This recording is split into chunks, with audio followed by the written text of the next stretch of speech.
Welcome to the Casual Dance Teachers Podcast. I'm your host, Maya. No matter who, what, or when you teach, I'm here to share all my best tips and tools, along with real and practical conversations with fellow dance educators to help you be the very best dance teacher you can be. Let's talk about it. Hi, everyone. Thank you so much for being here for today's episode.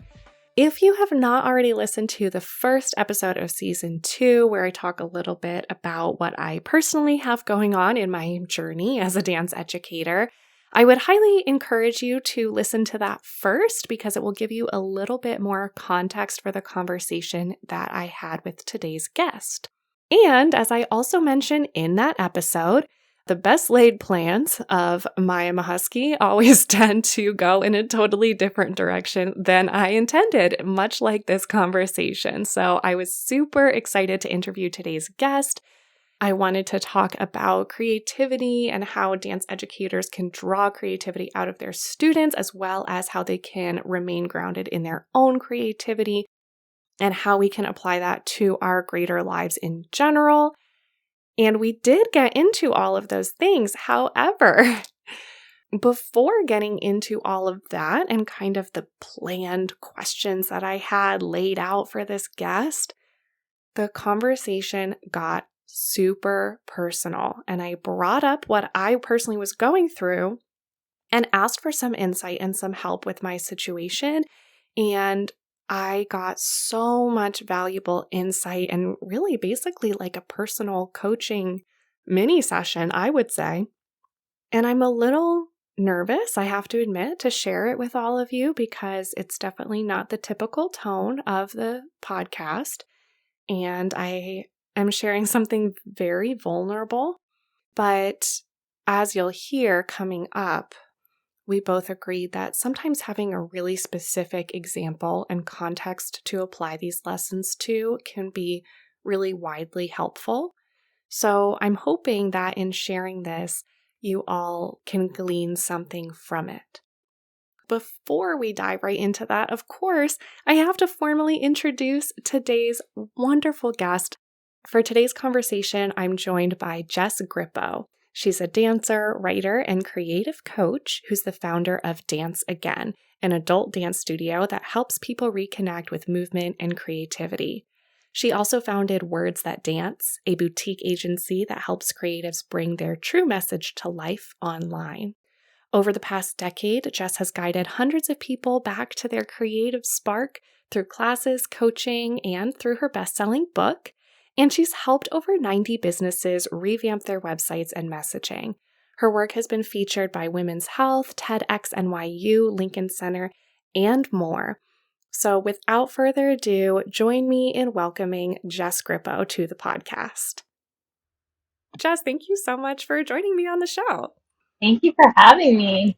Yeah, I have been really looking forward to this conversation and kind of delving into different facets of creativity, which I know you kind of embody a lot of them. And I'm really interested to hear, to start, kind of what your personal journey with dance was, and then how you branched into some of these different avenues, exploring and coaching creativity, but keeping dance at the center of that. Yeah, so my journey with dance, it started like many a young girl in the United States maybe does, or I don't know, in the world. We're taking dance classes as a kid and having, the dream to be a ballerina and getting pretty far down that path. I was in the pre-professional training program at the Joffrey Ballet School, and I was like very like ballet focused. And but I ended up quitting when I was 19 and going to quote unquote regular college for a variety of reasons, which I'm happy to get into, but I don't want to take up all the time about that part of the story.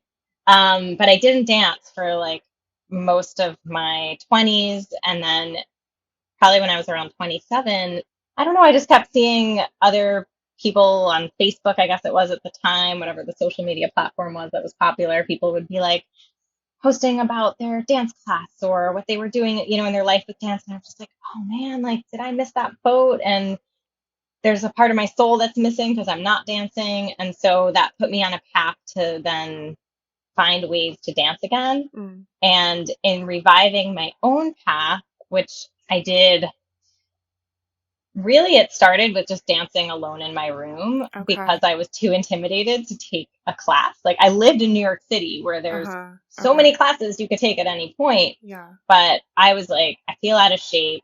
I don't know if I could keep up with choreography at this point, and I don't want to do ballet. So like I don't even know what style I would do. So it came down to me just finding my own movement and doing it in a creative way. So I started like making random dance videos, and this was like way before TikTok was a thing. And like, but I just like had this instinct to like record myself dancing and like do fun edits and just like have fun with it. Like it was a creative process that was coming back to me after college and after kind of being in a day job that I didn't enjoy. I had sought the help of a holistic health counselor. Her name's Elisa Vitti, who now has a much bigger company than she did at the time. But I worked on healing my PCOS, polycystic ovarian syndrome. And I was like, that was just inspiring me so much. So I went on a path to become a holistic health coach. So I was active in the women's health coaching world around the same time that I was reviving dance. And that process of like bringing my creativity back made me realize, huh, well, there's something to that. Like there's something to my creativity that also affects, my mental health, but also my physical health. And I started to want to like weave that into the coaching that I was doing. Mm. So little by little I did. And then little by little I started. I was like, I think this is its own thing. Like I don't really want to talk about the specifics of nutrition anymore. I want to talk about reviving our creative spark, whether that's with dance or anything else. Mm. So then I started on this path of becoming a creative coach. And I started a blog. I started doing a monthly workshop. I signed on my first few clients, and it just kind of grew from there. So it's been like this kind of very gradual, many pivots, let's call them, in my path over the years. And after doing the creative coaching for a number of years, then the dance started to become more prominent, and I started teaching more dance classes. And then eventually I launched what I called You Can Dance Again, which has become, now we just shorten it to Dance Again. And yeah, that's kind of the the origin story of it all.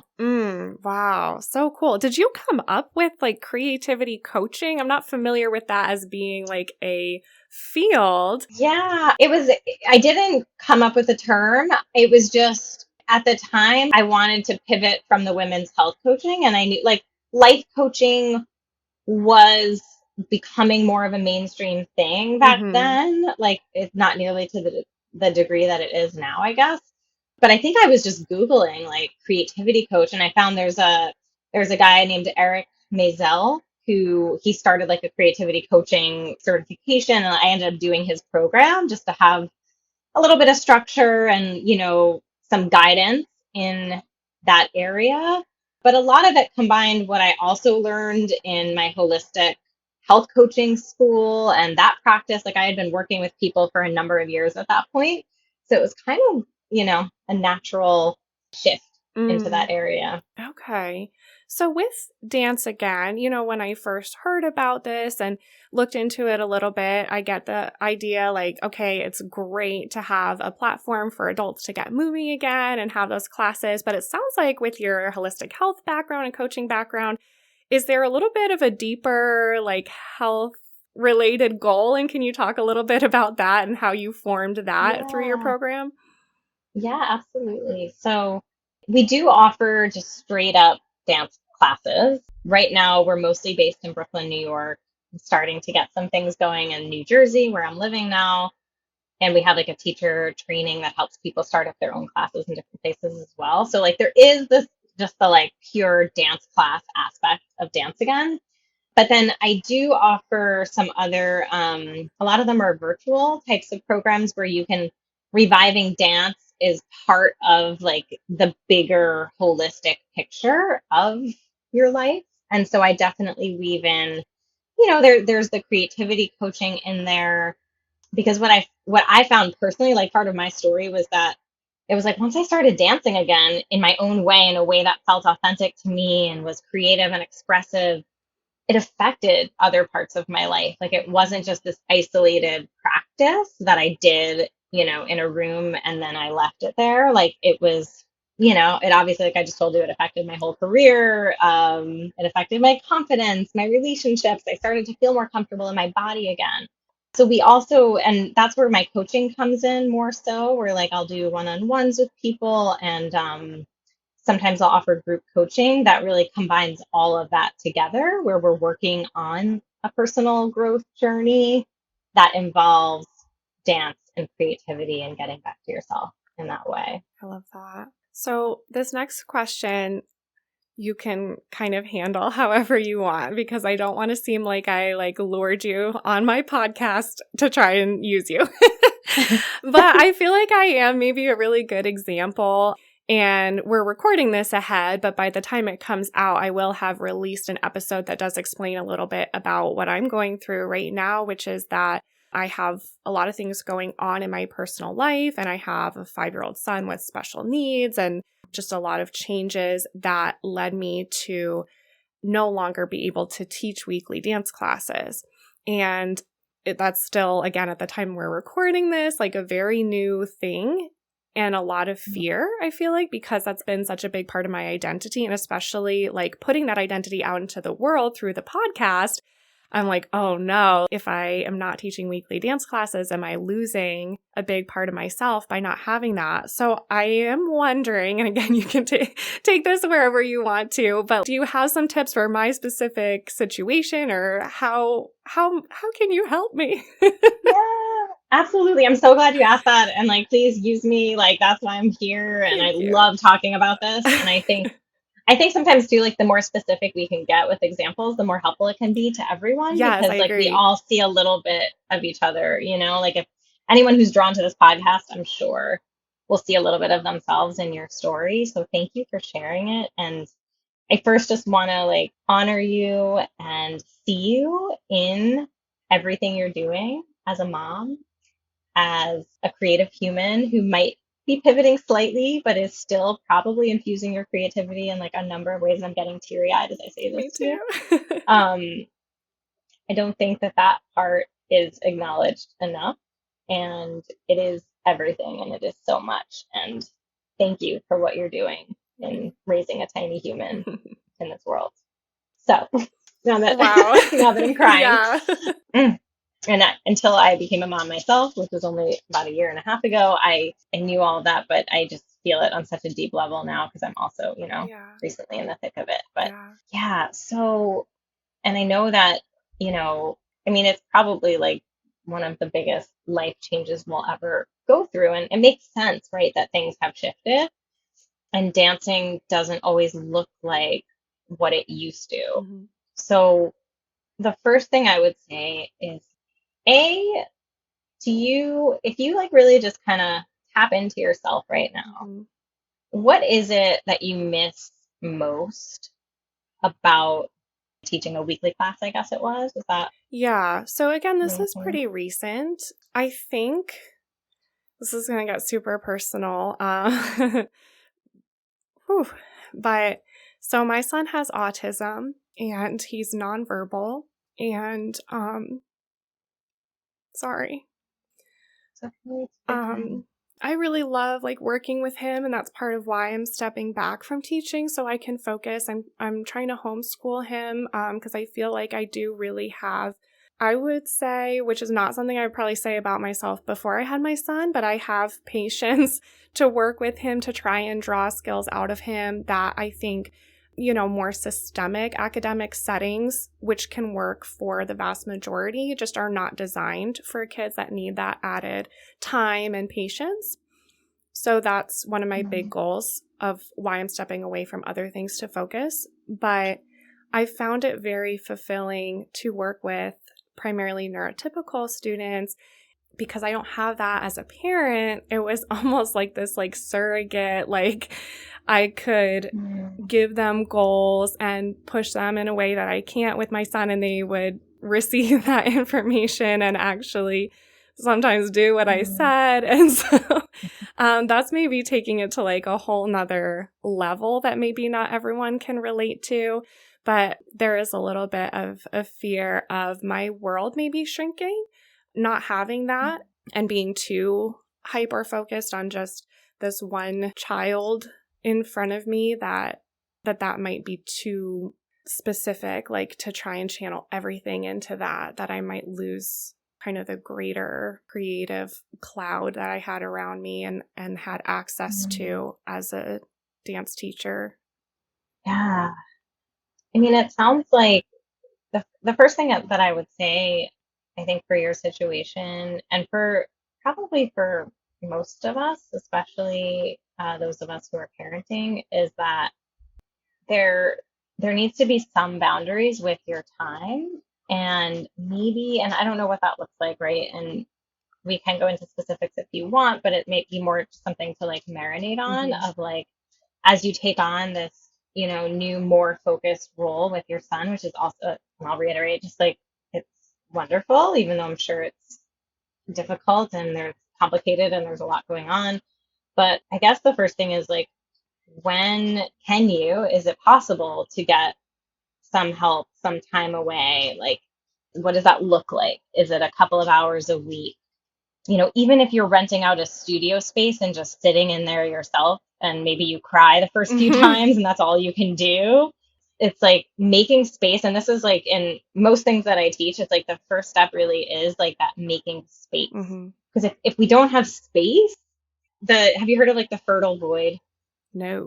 So it's a term, I don't know where it originated actually, and I should probably look that up, but the fertile void just means that in that emptiness, that's where possibility lies, right? So, like, if there's no space at all, there's nowhere for creativity to live. So, like, you won't, right? It's just kind of like, and it doesn't have to be these huge moments either. It could be, and maybe an hour a week is even impossible right now. And believe me, I get it because I've been in times recently where that was impossible for me. But is it 10 minutes during nap time or after he goes to sleep? Is it right where you're also not just jumping into other obligations, right? Where, I don't know if you have a partner or if you have like house tasks you need to do or right, like podcast stuff, right? I'm sure there's a lot going on. So I think like carving out that sacred time for yourself, I think is probably like might be the hardest step there is, but I would say that like if you could do that, that would be a great starting place and then I can kind of give you more from there. But does that sound possible or? Yeah, I think that is one of the things that I'm most scared of because I think I felt like teaching those classes and choreographing dances for my students in the studio setting was like my creative thing.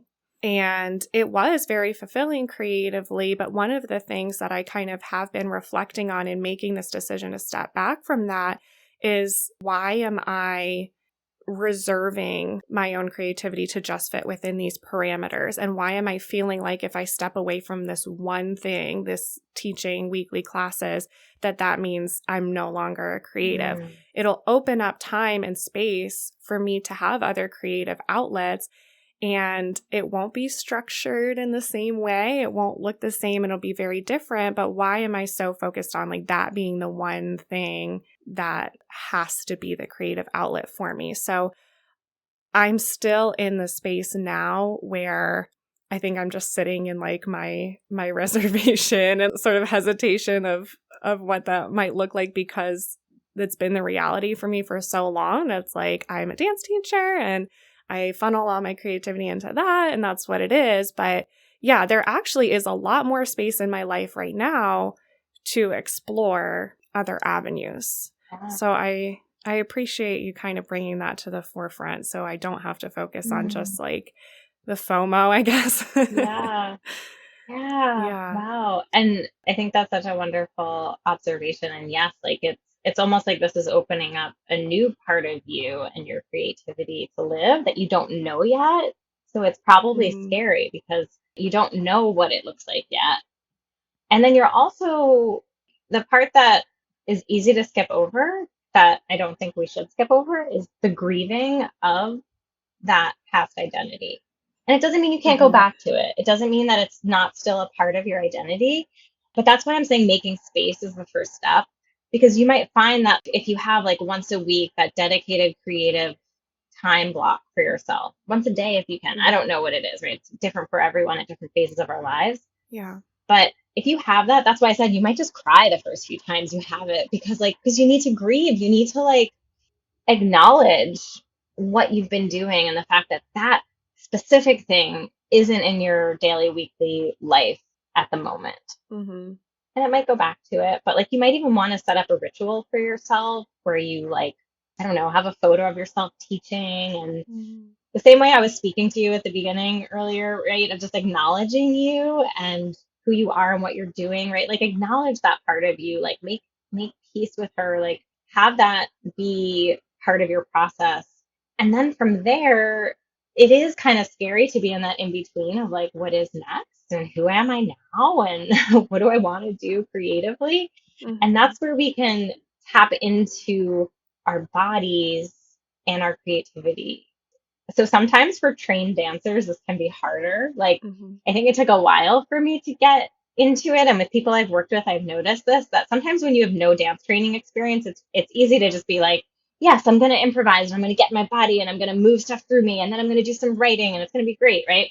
Mm-hmm. But those of us who have training, there can be that perfectionist cloud around us that's like, wait, I'm supposed to just move how I want to right now. Well, what does that mean? And should I do a plie or what should I, like Mm-hmm.